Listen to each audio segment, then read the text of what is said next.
बटे हाइपोटेनस, पूरा एंगल है 2 थीटा। cos 2 थीटा क्या होता है जी? बेस बटे हाइपोटेनस। इस एंगल ये 2 थीटा है पूरा एंगल, बेस कितना है 12, हाइपोटेनस कितना है 15, तो 12 बटे 15 यानी कि 4 बटे 5। cos 2 थीटा 4 बटे 5 है, बेस बटे हाइपोटेनस 4 बटे 5। अब मैंने cos 2 थीटा ही क्यों निकाला? क्योंकि मैं जानता हूं cos 2 थीटा का फॉर्मूला sin के टर्म में, cos 2 थीटा होता है 1 minus 2 sin square theta, 1 minus 2 sin square theta, जिसको ना है याद करिएगा फॉर्मूला याद। cos 2 थीटा अगर आपको पता है तो उससे sin 2 थीटा से sin थीटा निकालना टिपिकल है, लेकिन cos 2 थीटा से मेरे दोस्तों कुछ भी निकाला जा सकता है। cos 2 थीटा आपको पता है 1 माइनस 2 sin स्क्वायर थीटा होता है, तो 4 बटे 5 इधर आएगा, 1 माइनस 4 बटे 5 1 बटे 5 बराबर 2 sin स्क्वायर थीटा। क्लियर है? तो sin बेटा ये बड़ा वाला राइट एंगल ट्राइंगल है, ये 9 है, ये 12 है, ये 15 है, ये एंगल थीटा थीटा 2 थीटा है, तो थीटा प्लस थीटा 2 थीटा, तो cos 2 थीटा बेस बटे हाइपोटेनस। cos 2 थीटा पता है तो sin थीटा इजीली निकल जाएगा 1 सेकंड में। सवाल सॉल्व, सवाल सॉल्व मेरे दोस्तों, क्वेश्चन सॉल्व प्लीज। दिखाई दिया? cos 2 थीटा बराबर होता है 1 माइनस 2 sin स्क्वायर थीटा, ठीक है ना? जिसको ट्रिग्नोमेट्री नहीं आती तो ट्रिग्नोमेट्री तक इंतजार करें, ठीक है? बस देखता रहे फिल्म की तरह। तो मेरे दोस्तों sin थीटा की वैल्यू आ गई, जिसने ट्रिग्नोमेट्री पढ़ोगे अपने आप आ जाएगा। यस कृष्णा, मुझे निकालने छोटे सर्कल की रेडियस, तो छोटे सर्कल की रेडियस r और ये बड़े सर्कल की रेडियस का रेशियो देखिए।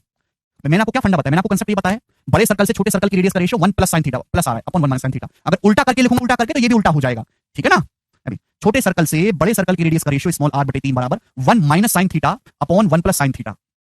छोटे सर्कल से बड़े सर्कल की रेडियस का रेशियो निकालेंगे तो उल्टा हो जाएगा ना, 1 minus sin theta upon 1 plus sin theta. नहीं निकाला है सुरभि, राइट एंगल ट्रायंगल की रेडियस के फॉर्मूले से निकाला है। अभी तो यहां से जब आप एलसीएम लेंगे तो कितना हो जाएगा मेरे दोस्तों? ये रूट 10 तो कट जाएगा, root 10 minus 1 upon root 10 plus 1। आप बोलोगे जी सर बहुत बढ़िया, कोई भी इसमें परेशानी नहीं है। तो छोटे सर्कल की रेडियस आ गई 3 into root 10 minus 1 into root 10 plus 1। यही इस क्वेश्चन का आंसर हो जाएगा, ठीक है? लेकिन मेरे दोस्तों यहां पर रेशनलाइजेशन करके दे रखा है, तो मेरे प्यारे भाई आप भी रेशनलाइजेशन कर देंगे। ऊपर नीचे रूट 10 माइनस 1 से गुणा, ऊपर नीचे रूट 10 माइनस 1 से गुणा करेंगे तो रूट 10 प्लस 1 गुणा रूट 10 माइनस 1 हो जाएगा 9। 3 से 9 3 बार कट जाएगा, रूट 10 माइनस 1 का होल स्क्वायर हो जाएगा 11 minus 2 root 10, a minus b का whole square a square plus b square minus 2b बटे 3। यही इस क्वेश्चन का आंसर आएगा। तो छोटे सर्कल की रेडियस है 11 माइनस 2 रूट 10 बटे 3, यानी कि ऑप्शन नंबर ए करेक्ट है।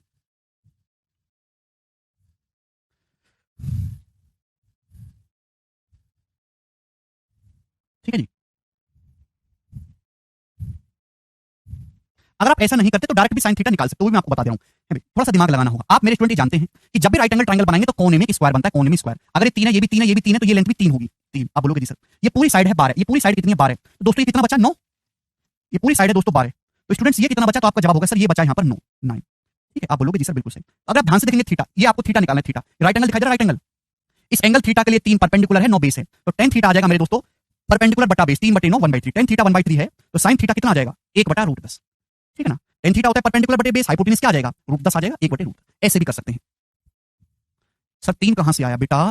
मैं पागल हो जाऊंगा तुमको पढ़ा पढ़ा के। ये राइट एंगल ट्रायंगल है, ये साइड 9 है, ये 12 है, ये 15 है, ये इसका इन सर्कल है, ये जो रेड सर्कल इसका इन सर्कल, इसकी रेडियस क्या होगी? अर्जुन बताइए इसकी रेडियस क्या होगी? tan थीटा होता है परपेंडिकुलर बटे बेस, हाइपोटेनस हो जाएगा 1 और पाइथागोरस से रूट 10। sin थीटा परपेंडिकुलर बटे हाइपोटेनस 1 बटे रूट 10। 3 4 5 है तो राइट एंगल ट्रायंगल की रेडियस 1 होती है, 9 12 15 तो रेडियस 3 होगी। मुश्किल से 20 सेकंड में सॉल्व हो जाएगा सवाल, ठीक है जी? घर से पढ़ के आते तो ऐसी बात पूछने की चेष्टा नहीं करते। ये बताइए अगला सवाल 41 नंबर।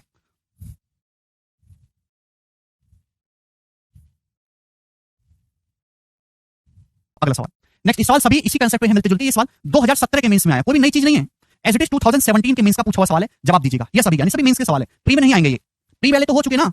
बोलो, आपके सामने चित्र दिया गया है जिसमें पी क्यू आर एस एक स्क्वायर है, पी क्यू आर एस एक स्क्वायर है, इसकी साइड है 20 सेंटीमीटर, एसआर को आगे बढ़ाया गया पॉइंट टी तक, ठीक है? The length of QT 25, QT की लंबाई 25 है। तो आपसे पूछा है दोनों सर्कल के सेंटर के बीच की दूरी O1 और O2 के बीच की दूरी पूछी है। करिए, O1 और O2 के बीच की डिस्टेंस पूछे। ये सवाल बड़ा कर दूं मैं डायग्राम को? सवाल सभी ने पढ़ लिया ना ढंग से? चलेगा मेरे दोस्तों, मैं आपको बता दूंगा, नहीं कोई दिक्कत है तो। सवाल इस प्रकार से मेरे दोस्तों कि ये स्क्वायर है, इस स्क्वायर की साइड कितनी है? 20। इस स्क्वायर की जो साइड है वो 20 है। अब ये जो साइड है मेरे दोस्तों इसको आगे बढ़ा के एसआर को टी तक, तो जाहिर सी बात है राइट एंगल ट्रायंगल बनाना है, स्क्वायर का हर एक एंगल 90 होता है स्टूडेंट, और एक क्यूटी है 25, ये क्यूटी 25 है। तो इन दोनों सर्कल के बीच की डिस्टेंस आपसे पूछे, सेंटर के बीच की डिस्टेंस O1 O2।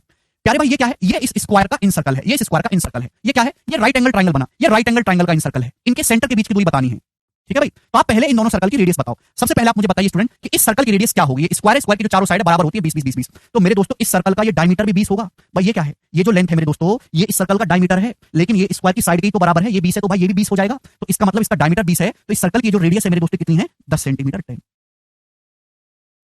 इस सर्कल की रेडियस कितनी है? 10। सभी को पता चल रहा है? आप बोलोगे हाँ जी सर बिल्कुल। आप बताइए स्टूडेंट इस वाले सर्कल की रेडियस क्या है? तो आप कहोगे सर ये 20 है 25 है तो 15 आ जाएगा, 15 20 25 ट्रिपलेट है। बट इस सर्कल की रेडियस क्या है? तो मैंने आपको बताया कि कोई भी राइट एंगल ट्रायंगल 3 4 5 बड़ा फेमस है, 3 4 5 इन रेडियस 1 होता है, ये 15 20 25 है। तो मेरे दोस्तों इन रेडियस कितनी होगी? 5 गुना 5, तो इसकी रेडियस है मेरे दोस्तों 5 स्मॉल सर्कल की। अब इन दोनों सेंटर सर्कल के जो सेंटर उनके बीच की दूरी बताएं। कुछ बच्चे कहेंगे सर इनके सेंटर के बीच की दूरी तो रेडियस का सम होनी चाहिए 10 5 15। भाई ये दोनों सर्कल हैं, सेंटर के बीच की दूरी होनी चाहिए रेडियस का सम। ऐसा नहीं है। देखिए यहां मेरे दोस्तों जो दो सर्कल हैं ये आपस में एक दूसरे को एक्सटर्नली टच नहीं कर रहे हैं, बल्कि ये दोनों साइड क्यूआर को टच कर रहे हैं मेरे दोस्तों। एक यहां पे टच कर रहा है, यहां पे टच कर रहा है।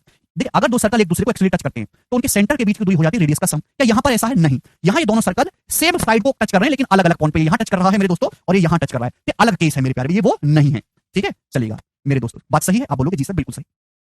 तो मेरे दोस्तों ऐसे केस में आप राइट एंगल बना के निकालते हैं। लेकिन आपको एक चीज समझना चाहूंगा कि जैसे ये एक 90 डिग्री का एंगल है, इसमें मेरे दोस्तों मैंने सर्कल खींची है, ये सर्कल खींचा है, तो ये मेरे दोस्तों सर्कल की रेडियस है, रेडियस ध्यान से सुनिएगा आर। तो आप इसको यहां से मिलाएंगे तो भाई ये लेंथ भी आर ही होगी, ये लेंथ भी आर ही होगी, इसके पैरेलल ये लेंथ भी आर ही होगी। ये छोटे से कंसेप्ट का आपको ध्यान रखना है, बहुत छोटी सी बात। मोहम्मद बोले 5 कैसे हुआ? राइट एंगल ट्रायंगल की रेडियस p + b - h/2। क्यों नहीं पढ़ के आते हो? आपको इन दोनों सर्कल के सेंटर के बीच की दूरी निकालनी है मेरे दोस्तों। ये ध्यान से सुनिएगा मेरे दोस्तों, ध्यान से। कैसे निकालेंगे मेरे प्यारे? जवाब दीजिए, कैसे निकालेंगे बताओ? तो मेरे दोस्तों यहां से इस पॉइंट से इसके पैरेलल लाइन खींचेंगे मेरे दोस्तों, पैरेलल लाइन खींचेंगे, पैरेलल 90 डिग्री पैरेलल लाइन खींचेंगे मेरे दोस्तों। भाई ये 5 है, ये 5 है, ये 5 है, 5 मैंने जस्ट पैरेलल लाइन खींची, पैरेलल लाइन खींची है, ये लेंथ भी यहां से यहां तक की 5 ही होगी, 5 होगी। तो ये कितना बचा? ये भी 5 बचेगा। ऐसे सवाल में राइट एंगल बनाते हैं, यहां से पैरेलल लाइन खींचेंगे, पैरेलल लाइन मेरे दोस्तों, पैरेलल लाइन। ये 5 है तो ये यहां भी जाके 5 ही होगा। ये कितना बचेगा? 5, टोटल 10 है। ठीक है, आप बोलोगे जी सर बिल्कुल सही, कोई परेशानी नहीं। भाई इस सर्कल की रेडियस 10 है, अगर इस सर्कल की ये रेडियस 10 है, ये रेडियस 10 है, तो ये रेडियस भी 10 होनी चाहिए, 10। अगर इस सर्कल की ये रेडियस 10 है तो ये रेडियस भी तो 10 ही होनी चाहिए। बोलो अभी, इस सर्कल की ये रेडियस 5 है तो सेंटर से परिधि तक की दूरी ये भी रेडियस 5 होनी चाहिए, 5। तो यानी कि जो टोटल लेंथ है ये 10 5 15 बन गई 15। ये लेंथ 5 है, ये कितनी होगी? 15। ये लेंथ 15 होगी दोस्तों।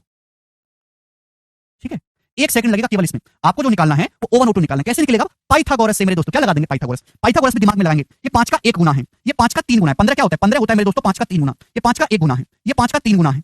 तो 5 तो आना ही आना है। 1 और 3 पे पाइथागोरस लगाएंगे तो 1 और 9 √1² + 3² √10। तो 5 √10 सेंटीमीटर इस क्वेश्चन का आंसर होगा। ऑप्शन नंबर ए करेक्ट है।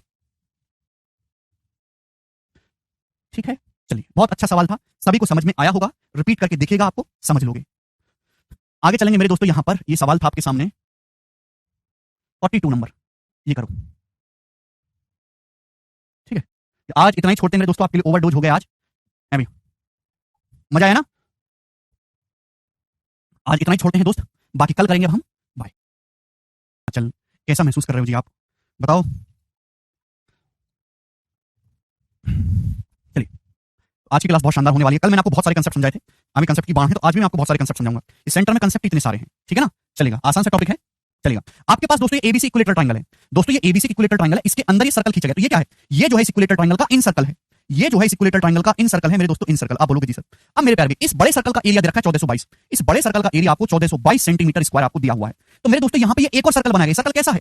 ये सर्कल ऐसा है कि इस इक्विलेटरल ट्रायंगल के इन सर्कल को टच कर रहा है, इक्विलेटरल ट्रायंगल की बाकी दोनों साइड को टच कर रहा है। तो छोटे सर्कल का एरिया आपसे पूछा है। ये सवाल सीएचएसएल के पेपर में आया था मेरे दोस्तों 2016 में, एज इट इज। ठीक है ना? Very good, A option student ने आंसर बता भी दिया। चलिए सवाल पढ़ लिया, इस पहले इसके पीछे का कंसेप्ट हम जानते हैं मेरे दोस्तों, ध्यान समझिएगा।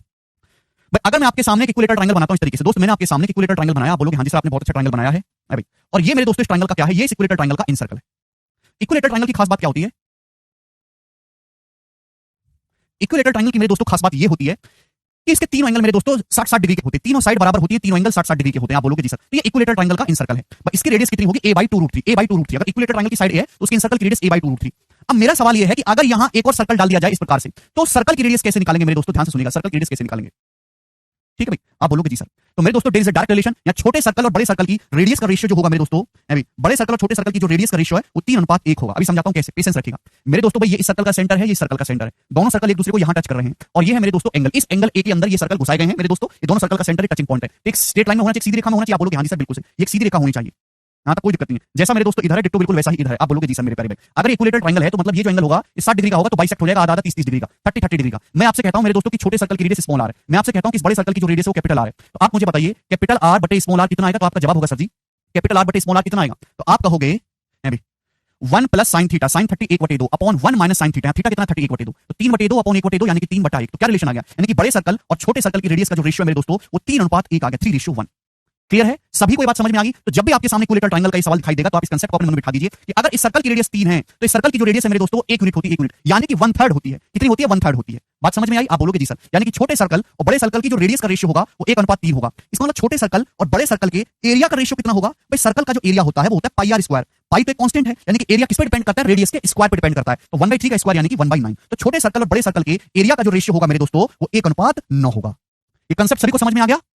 छोटे सर्कल और बड़े सर्कल के एरिया का रेशियो 1:9, मतलब इसकी रेडियस कुछ भी हो, इसकी रेडियस 1/3 होगी। अगर इसकी रेडियस 3 है तो इसकी 1 होगी, इसकी अगर 4 है तो इसकी 4/3 करना होगा रेडियस के लिए। क्लियर है? ठीक है भाई, सभी को समझ में आया? चल दोस्त, अब जैसे मैं आपसे छोटा सा क्वेश्चन पूछ लूं